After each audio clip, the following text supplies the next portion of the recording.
Salut les players, on se retrouve pour une nouvelle vidéo. Moi personnellement je suis très heureux de faire cette vidéo. Pourquoi? Parce qu'elle va lancer la saison 25-26 du Paris Saint-Germain Football Club, champion d'Europe, Anderson. Je pense que quand tu sors d'une saison où tu es champion, où tu as gagné absolument presque tous tes titres, tu es content de faire des vidéos comme ça, Vémi. Ah, ça c'est incroyable. Moi, personnellement, quand on va faire la vidéo sur mon club, je ne serais pas content. Mais bon, je peux comprendre totalement que toi, aujourd'hui, tu sois satisfait et que tu sois heureux d'être assis là pour parler de la saison à venir parce qu'il y a de belles perspectives pour toi. On va en parler. On est maintenant à quelques jours de la première échéance officielle du Paris Saint-Germain. Ce sera en Super Coupe de l'UEFA face à Tottenham. On va évoquer un petit peu les enjeux de cette saison 2025-2026. On va également parler du mercato, hein, c'est important parce que y a des choses à dire également côté PSG. Si t'es chaud, on va pouvoir lancer le générique. Mais avant, je crois que tu avais quelque chose à dire, Anderson. Et oui, abonnez-vous. On a besoin de vous. On a besoin que vous relancez la chaîne un peu parce que là, en ce moment, c'est compliqué, c'est difficile. On a vu que voilà, il y a à peu près plus de 75% des gens qui regardent les vidéos qui ne sont pas abonnés. Hein, donc n'hésitez pas, là, les gens qui vont regarder la vidéo, là, cliquez sur abonner tout de suite, tout de suite. Likez, partagez, commentez. C'est important. On a besoin d'engagement. Voilà. On envoie le générique? Écoute, c'est toi le pro. Hein. Allez, c'est parti, on y va.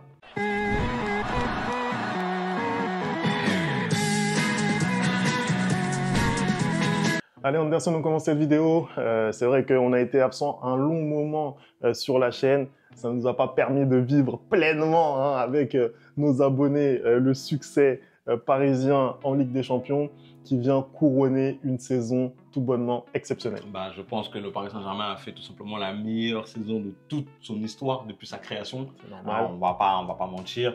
Il y a eu ce triplé national là. Il y a eu aussi un triplé sur la chaîne, sur l'échelle européen. Hein.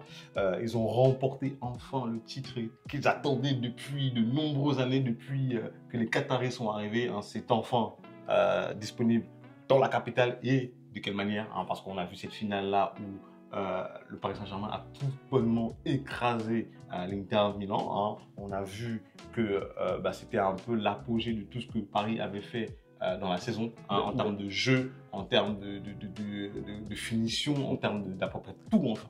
Si je peux te poser une question, ce Paris Saint-Germain-là, tu le places où à l'échelle des équipes que tu as vues, des plus grandes équipes que tu as vues? Après, tu sais qu'il y a eu énormément ce débat-là, mais c'est très difficile de classer comme ça parce que pour moi, j'ai l'impression que ce ne sont pas les mêmes éléments de comparaison. En termes de jeu, par exemple, c'est l'une des meilleures équipes que j'ai vu jouer, tu vois. En termes de jeu, je te parle de football pur. On a des équipes comme le Barça qui ont développé des footballs extraordinaires. On a des équipes comme Manchester City qui ont développé des footballs extraordinaires. Et là, ce Paris Saint-Germain-là, ça serait dans cette lignée-là.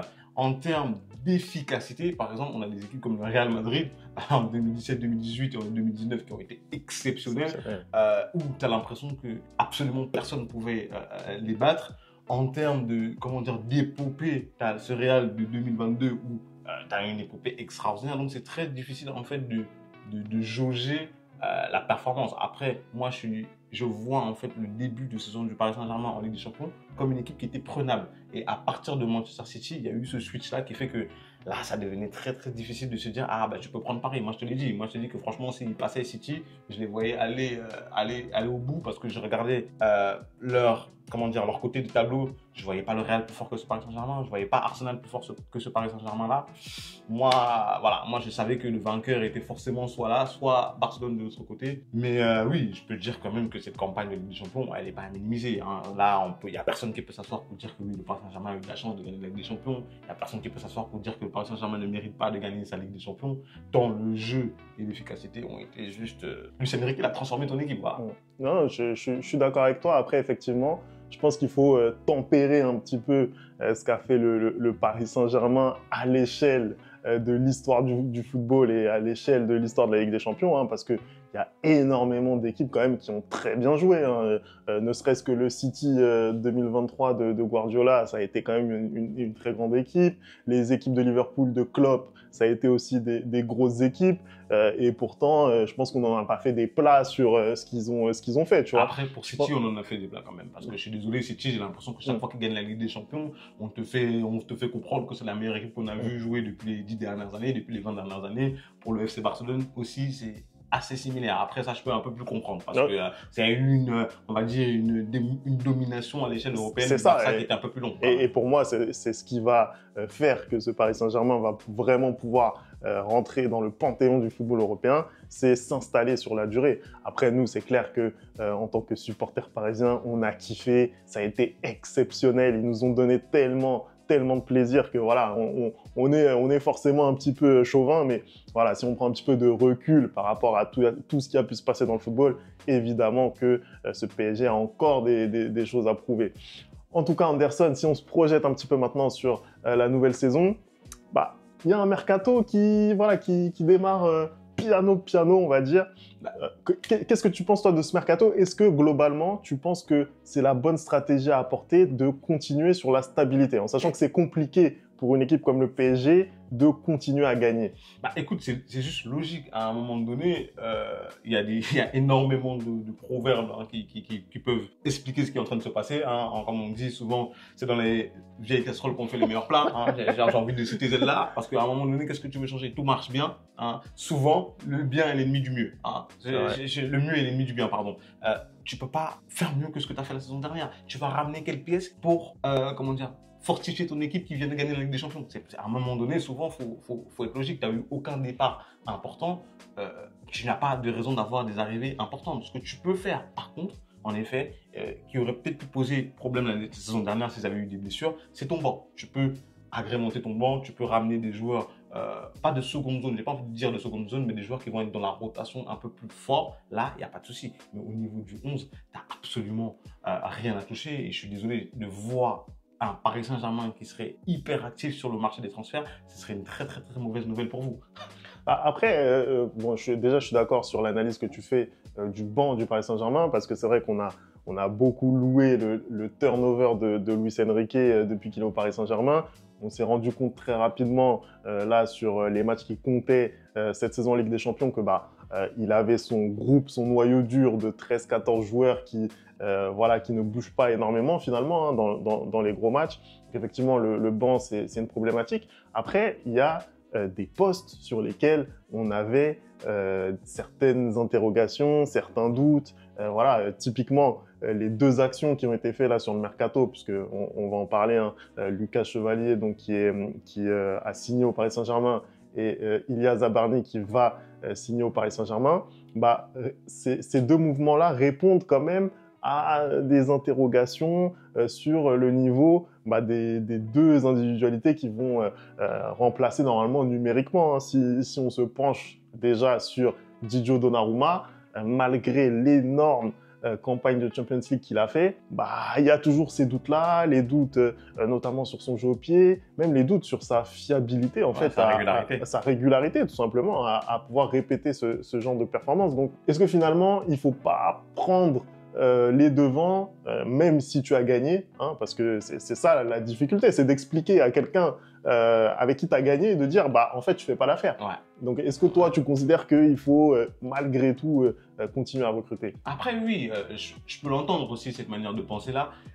On dit bien, comme j'ai dit tout à l'heure, on dit le mieux est l'ennemi du bien, mais souvent, c'est pas parce que c'est bien qu'on ne peut pas avoir meilleur, tu vois. Et là, pour le coup, pour Donnarumma, tu n'es pas à l'abri qu'il te refasse une saison un peu moins bien. Hein, tu n'es pas dans la certitude où il pourra te refaire la même saison qu'il vient de sortir en Ligue des Champions. Surtout que, en vrai, quand on regarde la campagne Ligue des Champions, à partir d'un moment, elle est très bonne. Mais avant la saison, elle n'est pas si folle, tu vois. Donc, en vrai, peut-être que tu veux te rassurer.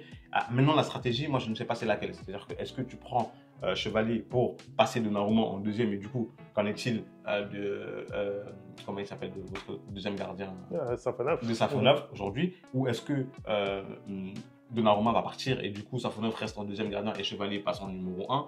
Là, trop de concurrence aussi peut un peu être difficile, surtout pour ce poste de gardien de but. De toute façon, je pense que Donnarumma, ça va sortir, hein, tout simplement. On verra.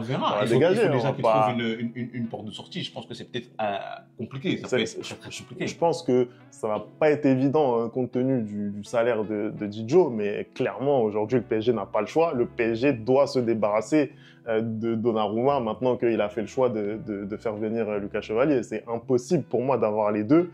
On sait que depuis que QSI est arrivé, les gardiens au PSG, c'est pas évident. Il y a rarement des hiérarchies claires qui ont été instaurées. Donc là, il faut clairement trancher dans le vif. C'est ce qui a été fait au final. Ils ont tranché. Chevalier va arriver en tant que numéro 1. Maintenant, c'est à Donnarumma et à ses agents de trouver une porte de sortie. Mais le PSG, forcément, doit se débarrasser de Donnarumma. Ça, c'est pas possible de le garder. Sur Zabarni maintenant, Anderson, il va venir remplacer normalement Marquinhos à terme. Est-ce que toi, c'est un move que tu aurais fait? Est-ce que tu considères que c'est la priorité de ce mercato que de remplacer un Marquinhos qui est quand même capitaine de cette équipe? Comment tu vois ce move? Moi, c'est un move que je trouve très bon parce qu'aujourd'hui, c'est maintenant que tu prépares le futur. À un moment donné, je pense que le seul rescapé de ce Paris Saint-Germain de la loose, c'est Marquinhos. Non, c'est la vérité, on va dire les termes. C'est Marquinhos. Après, aujourd'hui, il a réussi à briser, on va dire, sa malédiction en remportant cette Ligue des Champions-là, mais c'est pas pour autant qu'il faut faire dans les sentiments. Je suis désolé, il y a un bon exemple de mon côté, c'est Florentino Pérez. Il fait pas dans les sentiments. À un moment donné, quand tu n'es plus utile, bah, tu prends la porte. Et aujourd'hui, tu peux pas construire un Paris Saint-Germain dans le futur en te disant que ouais, je vais me baser ma défense sur Marquinhos. On l'a vu, il y a de nombreuses fois où il a été très solide cette saison. Mais il y a de nombreuses fois aussi là où il était très fébrile. Quand tu vois qu'il n'y a pas un Pacho à côté de lui, c'est un peu plus compliqué. Il y a des moments où aussi, mentalement, Marquinhos, ce n'est pas non plus l'assurance touriste, tu vois ce que je veux dire. Donc, en vrai de vrai, aller sur un jeune prospect très prometteur, qui est très bon pour miser sur le futur et peut-être mettre Marquinhos, toujours capitaine de cette équipe-là, mais plutôt dans la rotation, qui ne va plus jouer tous les matchs, qui va jouer en Ligue 1. Je ne pense pas qu'il ait besoin d'un niveau exceptionnel, donc il peut toujours continuer les titulaires, mais même si ça collerait pas, ça serait pas logique. Je pense que ce serait pas logique de le mettre titulaire. Non, il rentre dans la rotation, il tourne avec des gens comme après je pense qu'il va partir Kipembe, mais pour moi il n'y a pas de raison aujourd'hui que Marquinhos soit titulaire au Paris Saint-Germain. En fait, il faut commencer à penser au futur, Femi, pardon. Je suis désolé, c'est logique, c'est logique. Et tu vas pas me... En fait, on est en train de parler comme si Marquinhos était Sergio Ramos Prime, où tu es là, tu ne sais pas comment le remplacer. Non, il y a énormément de défenseurs qui peuvent le remplacer. Et je suis désolé, en Ligue des Champions, il y a énormément de gens qui peuvent faire le taf. En Ligue 1, il n'y a pas besoin de faire ce taf-là parce que Paris Saint-Germain domine et il y a très peu d'occasions de le subir. Mais en Ligue des Champions, Là, en fait, tu te rends compte que là, tu as gagné la Ligue des Champions. La saison prochaine, tout le monde vient pour ta gorge, en fait. Tout le monde va venir pour t'abattre, moi, je te le dis. Non, c'est clair. En fait, moi, ce qui me dérange un petit peu, foncièrement, je suis un petit peu d'accord. Ce qui me dérange, c'est le manque de respect quand même sur Marquinhos. Parce qu'aujourd'hui, Marquinhos, c'est le capitaine du PSG, mais c'est aussi énormément de matchs, énormément d'expérience engrangée. Toi-même, tu sais qu'en Champions League, il n'y a pas grand-chose qui remplace l'expérience. Tu vois ce que je veux dire? C'est très important d'avoir une équipe qui est expérimentée dans les grands rendez-vous. Me dire ça à Désiré Doué, pas me dire ça à Kvaratskhelia. Je suis désolé, là, on a vu la preuve. Là. Après, effectivement, tu vas me dire, oui, le PSG, c'est peut-être une des équipes les plus jeunes de l'histoire à avoir remporté avec des champions. Mais voilà, même dans le 11 de départ, la majorité, ils ont joué des matchs à fort enjeu. Tu vois ce que je veux dire? C'était pas leur première demi-finale de Champions League pour la plupart. Voilà, tu as des Hakimi qui ont joué des demi-finales de Coupe du Monde, des Fabian Ruiz qui a gagné l'Euro, etc. Tu as quand même Dembélé qui a joué une finale de Coupe du Monde. Tu as des joueurs, malgré tout, dans cette équipe qui ont un gros pédigré. Donc, même si tu as des jeunes, en fait, tu as un savant mélange et l'expérience, c'est quand même très important. Faut pas non plus se dire que ouais, les jeunes, il faut s'en séparer, etc. Après, sur l'argument sportif, pour moi, même logique que pour Donnarumma Chevalier, pour moi, effectivement, oui, il faut à minima mettre Marquinhos en concurrence, tu vois, instaurer un turnover comme tu en as parlé. Je vois des gens qui s'offusquent du fait que Donnarumma s'en aille, etc., ou en tout cas que Chevalier prenne la place de numéro 1. Moi, je suis désolé. Moi, je l'ai dit ici, je le redis, que pour moi, Donnarumma, c'est pas quelqu'un qui a un niveau top européen en termes de gardien de but. Je suis désolé, pour moi. Ça peut lui arriver, mais par moment, en fait. C'est jamais continuel. C'est ça. Depuis qu'il est au Paris Saint-Germain, il est arrivé en 2021. Il n'a jamais été régulier. Pour une fois, il a été régulier voilà, sur les phases finales de Champions League. Ça nous permet d'aller au bout, parce que s'il n'est pas là, c'est vrai que c'est compliqué. Mais à côté de ça, voilà, qu'est-ce qui va se passer l'année prochaine? Peut-être que ça va mal tourner, en sachant que les 3 années d'avant, ça s'est pas bien passé. Donc moi, je suis désolé, il fallait préparer la succession de Donnarumma. En plus de ça, c'est un énorme salaire, on n'en parle pas, Donnarumma. Parce qu'aujourd'hui, tu prends Chevalier, tu vas mettre une grosse indemnité de transfert, mais le salaire, il est très bas aujourd'hui. Après, je pense pas que le salaire, ce soit un problème pour le Qatar. Non, c'est pas un problème. C'est pas un problème, mais on sait aussi que voilà, le PSG essaie d'aplanir un petit peu ses finances, d'avoir quand même une grille de salaire qui est beaucoup plus cohérente qu'avant. Et donc, quand tu vois que Didio Donnarumma, il est à 12 millions par saison et que tu as dans ton effectif je sais pas, des Joao Neves, ils sont à 4 ou 5 millions, des Nuno Mendes, ils sont même pas à 10 millions. Après, chacun négocie son contrat, je suis désolé. Non, mais voilà, mais il faut aussi une cohérence. Et voilà, aujourd'hui, Chevalier, c'est potentiellement, tout le monde le dit, le futur gardien de l'équipe de France. On verra, tu vois, mais en tout cas, c'est un énorme prospect. Il a énormément de qualité. Il a prouvé en Ligue des Champions qu'il avait le niveau. Tu sais de quoi tu parles. Saison, ouais. Donc voilà. Il m'a dégoûté. Voilà, donc à un moment donné, il faut aussi que la politique du Paris Saint-Germain s'applique aux gardiens. Et c'est tout à fait normal qu'on fasse la même chose aussi pour Marquinhos, Zabarni. Voilà, c'est logique. Sur les autres postes, on n'en a pas parlé, mais paradoxalement, on n'a pas forcément de rumeurs, hein, que ce soit au milieu du terrain, que ce soit... Au milieu du terrain, qu'est-ce que tu veux faire, Fémi? Tu veux aller chercher qui? Mais tu vois, moi, par exemple, aujourd'hui, au milieu du terrain, Joao Neves, Vitinha, Fabian Ruiz, en termes de complémentarité, c'est juste exceptionnel, tu vois. Honnêtement, le niveau qu'ils ont réussi à atteindre, il est juste stratosphérique, hein. C'est incroyable ce qu'ils ont fait les trois. Je les vois pas, honnêtement, hein, répéter la même saison. Je te le dis de façon transparente. Non, moi, je pense pas les trois. Moi, je pense qu'il y a un, peut-être qu'il va avoir une baisse de régime. Mais tu as déjà les éléments dans ton effectif qui te permettent de faire tourner ça. Tu as un Warren, je pense, qui va revenir en forme. Alors, déjà, tu fais bien de poser le sujet. On va arriver aux prédictions un petit peu plus tard dans la vidéo, mais c'est vrai que le cas Warren, c'est un cas qui est un petit peu épineux parce que là, il commence déjà à être un petit peu à la croisée des chemins. Il doit faire quelque chose cette saison parce qu'on a besoin d'un profil, justement, j'allais y venir, un profil pour moi beaucoup plus physique, parce que les trois sont complémentaires, c'est vrai, mais cette dimension physique, elle manque. Et moi, je l'ai vu notamment sur le match contre Aston Villa, ça a été compliqué vraiment de mettre cet impact physique. Même un joueur comme Vitinha, hein, qui a fait aussi une deuxième partie de saison exceptionnelle, après avoir eu un petit peu de difficulté en première, on voit que défendre, c'est pas naturel chez lui. Ouais. Défendre, c'est pas naturel chez lui. C'est un des matchs où il avait pris l'eau contre Aston Villa. Je le vois contre Marcus Rashford tourner un petit peu le dos alors que le gars arrive en face de lui. Enfin, il y a des gestes quand même quand tu es numéro 6, tu peux pas les faire.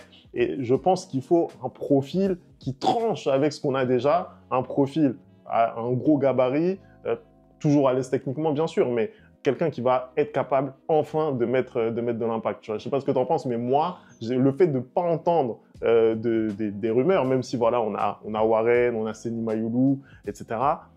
Moi, j'ai l'impression qu'il faut quand même moi, je pense que l'entraîneur, il fait tout simplement confiance à ses hommes. Après, oui, je pense que tu es dans le vrai quand tu dis que je ne les vois pas, les trois, répéter la saison qu'ils viennent de faire. Mais après, je pense que c'est très, très difficile que les trois ne soient pas en forme. Et je pense que ce sera plutôt des pièces qu'il faudra remplacer, à savoir par exemple un Fabien Ruiz, c'est pas sûr qu'il sera aussi bon la saison prochaine, et du coup un Warren va pouvoir apporter peut-être cette complémentarité là avec les deux autres. T'as Mayulu aussi comme tu dis, et puis même Enrique, c'est quelqu'un aujourd'hui, il ne veut pas qu'un Kang In Lee parte. Tu vois, je pense que c'est peut-être parce qu'il a des idées, tu vois, il a des idées, il a un désir évolué. Il y a plein de fois où il le fait redescendre au milieu de terrain, il peut mettre Barcola, tu vois, il a des comment dire, il sait qu'avec les joueurs qu'il a aujourd'hui, il n'a pas forcément besoin de recruter au milieu de terrain parce que son milieu de terrain est très qualitatif, très technique et il sait que si jamais il y a une défaillance de ce milieu de terrain-là, il y a des joueurs dans l'effectif aujourd'hui qui sont capables de combler. Aujourd'hui, il n'y a pas 40 000 milieux de terrain qui sont hyper forts que tu peux aller chercher en Europe. Il n'y a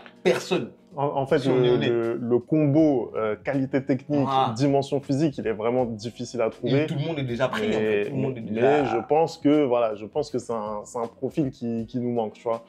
Sur la ligne d'attaque, Anderson, on a eu 4 joueurs qui ont flambé, hein, on va pas se mentir. Pour moi, il n'y en a pas un qui a été vraiment en dessous.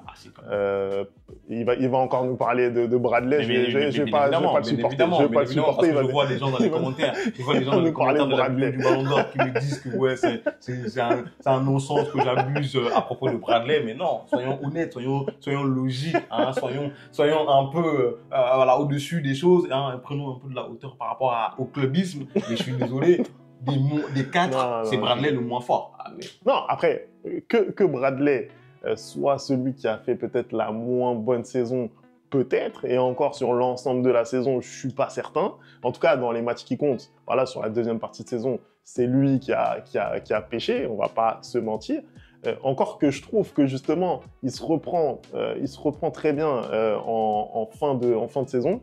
Voilà, en finale de Coupe de France, il met doublé, il est décisif. Je trouve que même son entrée en finale de Ligue des Champions, elle est percutante. Il a été titularisé lorsque Dembélé a été blessé en demi-finale retour de Champions League contre Arsenal. Il est également percutant.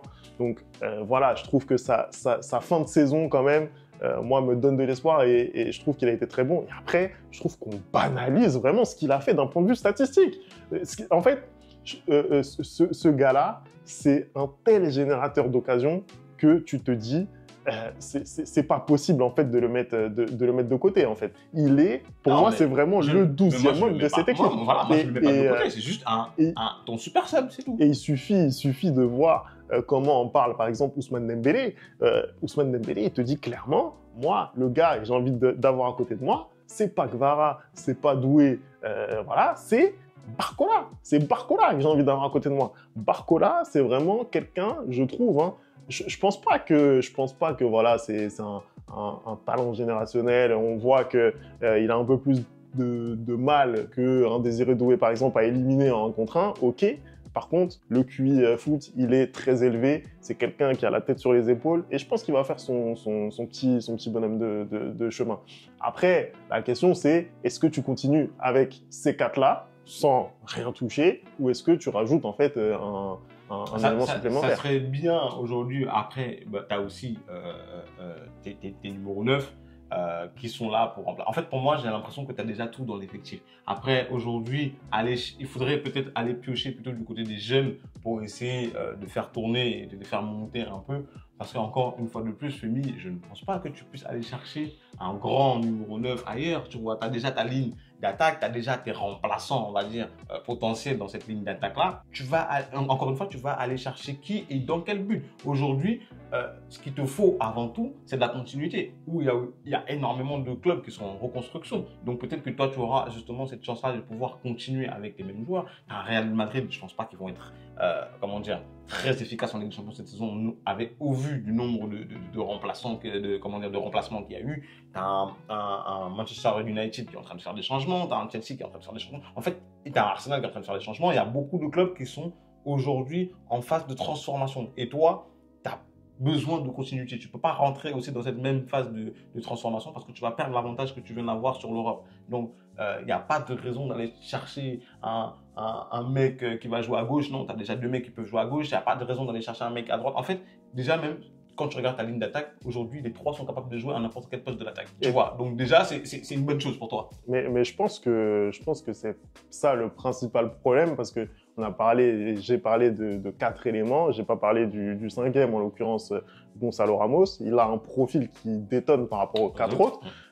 En réalité, je pense que Luis Enrique, il aimerait un 5e profil qui soit dans la veine des autres, à savoir quelqu'un qui peut jouer un peu sur tous les postes de l'attaque. Aujourd'hui, on l'a pas ça, tu vois, on l'a pas. Et quand un des 3 titulaires est absent, la seule solution vraiment viable pour Luis Enrique, c'est Barcola. C'est D'ailleurs, c'est ce qui s'est passé en finale de Ligue des Champions, on le voit. C'est Ramos ne rentre quasiment plus dans ce type de match-là. C'est Barcola qui rentre simplement. Donc, je pense qu'un autre profil de ce type-là, ce serait vraiment bien qu'on l'ajoute. Après, tu vas le chercher où? Parce que après, tu as voilà, perdu un Ryan qui est allé finalement, qui aurait pu correspondre à ça, mais qui est allé à Manchester City.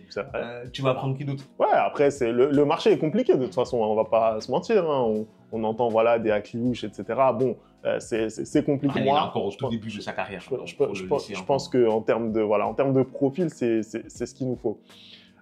Anderson, on va passer maintenant à tes prédictions. On va passer aux prédictions parce que cette saison qui s'annonce, vraiment, moi j'ai hâte de la suivre, j'ai hâte de fouler les terrains de France et de Navarre en tant que champion d'Europe. Mais je pense qu'il y a quand même des petits objectifs à aller chercher. Là, c'est à toi de nous dire, parce que pour le coup, moi, en tant que fan de football, je te dis, quand tu as une saison où tu as absolument pratiquement tout gagné, c'est quoi tes objectifs pour la saison 2025-2026? Tu as envie de quoi là pour ton Paris Saint-Germain? Alors déjà, la chose numéro 1 que j'aimerais aller chercher cette saison, je pense qu'on a vraiment les moyens de le faire, c'est l'invincibilité en Ligue 1. Okay. On ne l'a pas fait la saison dernière. On l'a pas fait la saison dernière pour plein de raisons. Je pense que le banc, un petit peu de défaillance, ça fait partie des raisons pour lesquelles on n'a pas réussi à le faire. Mais je pense que là, cette année, délester du poids de devoir gagner à tout prix la Ligue des Champions, je pense qu'on peut le faire. Là on est d'accord, on est sur tes prédictions. Là, on est sur mes prédictions. Pour toi, là, ta première prédiction, le PSG va finir la saison invaincu, invincible même, j'ai envie de te dire. D'accord. Je pense que voilà, c'est ce qui va se passer. C'est ta première prédiction. Première prédiction, c'est celle-là. Deuxième prédiction. J'ai très peur. Là, comment il m'a regardé, là, comment il a fait pause, comment il m'a regardé, j'ai très peur. Vas-y, sors ta connerie. Deuxième prédiction, je pense que le PSG va de nouveau être en demi-finale de Ligue des Champions. Voilà, je pense que le PSG va être de nouveau dans le dernier carré. C'est pas une prédiction folle pour moi. C'est pas une prédiction folle. Oui, c'est vrai. Hein, de toute façon, voilà, le PSG, il fait dernier carré depuis qu'il y a Luis Enrique. Mais en vérité, je pense que venir s'asseoir ici et dire on va prendre la prochaine Ligue des Champions, ce serait pas honnête. C'est parce que t'as pas confiance en toi. Voilà, t'as pas confiance en ton club et c'est parce que t'es un nouveau gagnant. Moi, je suis désolé, même si j'ai perdu, je peux venir m'asseoir et dire qu'on va prendre la prochaine Ligue des Champions. Oui. Non, mais après, en vrai, je te dis que c'est pas une prédiction de fou. Pourquoi? Parce que, étant donné le niveau de jeu qu'a affiché le Paris Saint-Germain l'année dernière, sauf cataclysme, sauf blessure de 3-4 cadres, c'est impossible de ne pas revoir le Paris Saint-Germain à minima en demi-finale de Ligue des Champions. Surtout quand tu regardes un peu ce qui est en train de se faire en Europe actuellement. Il y a énormément, je l'ai dit avant, de reconstruction. Il y a énormément d'équipes qui vont douter et il y a quelques équipes qui vont justement continuer sur ce qu'ils ont déjà fait la saison dernière, à savoir le Paris Saint-Germain, à savoir le Barça, par exemple, qui ne vont pas énormément changer. Donc pour moi, ces équipes-là, forcément, vont figurer parmi les favoris de la victoire finale de la Ligue des Champions, encore une fois de plus. Non, bien sûr. Mais c'est clairement, c'est pas la prédiction du siècle, mais je pense que... Tu te mouilles pas trop pour l'instant, mais voilà. Mais je pense première prédiction, j'étais d'accord, mais la deuxième, là... Voilà. Allez, dernière prédiction pour moi. Dernière prédiction. Je pense que Désiré Doué sera à la fin de la saison le meilleur. Ce sera le Ousmane Dembélé de la prochaine saison. Ce sera celui qui sera candidat au Ballon d'Or. Ce sera notre nouvelle star. Voilà, ce sera Désiré Doué. Je pense que là, on est à un tournant.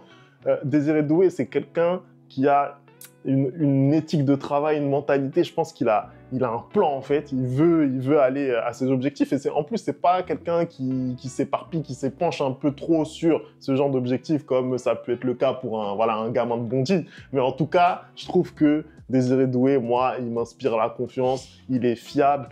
Physiquement, c'est un monstre. C'est un bulldog sur le terrain. Ce qu'il fait, c'est sensationnel. Pour moi, Désiré Doué, futur prétendant au Ballon d'Or. Okay. Il sera top 3. Cette prédiction, elle est assez osée parce que pour le coup, là, tu te mouilles. Je ne vais pas mentir. Moi, je pense que c'est une saison qui va être très, très, très, très, très décisive pour Désiré Doué, dans le sens où il a pu sortir les prestations qu'il a sorties l'année dernière aussi parce qu'on n'attendait pas forcément. On n'avait pas forcément la pression. Maintenant, ça a changé. il a cette pression-là, on l'attend au tournant, il a besoin de prouver lors de certains matchs que on a raison de lui faire confiance. Et je pense que ça ramène un autre type de pression. Et je ne sais pas s'il va pouvoir réussir à surmonter cette pression-là, parce que la qualité technique et du football, il en a. Des Eredoué, on ne va pas se mentir. Hein, on le dit depuis qu'il a signé au Paris Saint-Germain et même avant, quand il jouait encore du côté de Rennes. Aujourd'hui, le step de passer de bon joueur à grand joueur, il est compliqué. On voit qu'un Ousmane Dembélé, il a mis du temps à passer ce step-là. Après, là où je suis d'accord avec toi, c'est que Désiré Doué, il a l'air d'être un garçon très intelligent, d'être un garçon qui ne s'éparpille pas énormément et d'être un garçon qui a envie de marquer l'histoire du football. Et dans ce cas-là, il va travailler pour. Mais je pense que mentalement, ça peut aussi être très, très difficile parce que là, les enjeux ne vont plus être les mêmes. Là, les attentes ne vont plus être les mêmes vis-à-vis de Désiré Doué. Et ça peut marcher, hein, très bien comme tu le dis, et du coup, tu auras raison, ou ça peut être aussi, à l'inverse, le plus grand flop du Paris Saint-Germain de cette saison, dans le sens où on attend, cette saison, on va en attendre énormément de lui. Et tu vois, et ça sera beaucoup plus difficile de le décevoir, dans le sens où, la saison dernière, déjà, vous avez tout gagné, tu vois. Et sa mentalité, sa manière de jouer l'année dernière était surprenante. Là, cette année, ça va plus être le cas. Je te le dis, Femi, le désavantage que vous avez, hein, c'est que l'année dernière, la saison dernière, tout le monde a vu ce dont vous étiez capable. Cette saison, tout le monde va s'asseoir et on va dire, OK, on va étudier le Paris Saint-Germain. Et ça va être beaucoup plus compliqué. Là, le triplé, par exemple, que vous avez fait l'année dernière, national, moi, je suis même pas sûr que cette saison, vous allez réussir à le faire. Hein. Si je devais donner des prédictions, je suis pas persuadé que le Paris Saint-Germain va réussir à faire de nouveau un triplé national, parce que je pense que petit à petit, les équipes vont commencer à avoir peur. En tout cas, en Europe déjà, je les vois très très forts, mais je sais qu'en Europe déjà, il y aura beaucoup moins ce complexe d'infériorité. Enfin, ils n'avaient pas un complexe d'infériorité, les équipes, mais ils se disaient que vous étiez imbattable, tu vois, au vu de votre manière de jouer. Mais là, avec la Coupe du Monde des clubs, ce qui s'est passé, Chelsea et le Bayern notamment ont donné énormément d'éléments aux équipes pour appuyer où ça fait mal chez vous, tu vois. Et je pense que Luis Enrique aussi a vu vos points faibles et il va essayer de les combler. Mais je pense que les autres équipes aussi ont vu ces points faibles-là. Et que ta prédiction sur Désiré Doué, même si elle est osée, moi, j'ai l'impression que ça peut être l'inverse. Voilà. Ok, bon, on verra. Hein. De toute façon, les vidéos sont là. Hein. On va les ressortir en fin de saison. J'avais fait quand même 2-3 prédictions pas mal l'année dernière. Moi, je pense que sur mon club, j'ai vu juste absolument tout quand les gens m'insultent dans les commentaires. Voilà. Bon, en tout cas, vous n'hésitez pas à nous dire ce que vous voyez pour la saison du Paris Saint-Germain. En tout cas, moi, j'ai hâte d'y être. J'ai hâte de voir déjà Marquinhos soulever cette super coupe de l'UEFA, parce que ce serait la première fois, mon gars. C'est important. Il faut une première fois à tout. Merci d'avoir regardé cette vidéo. On n'oublie pas les bonnes habitudes, @le replay foot. Et on se retrouve très très vite pour une nouvelle vidéo. Ciao.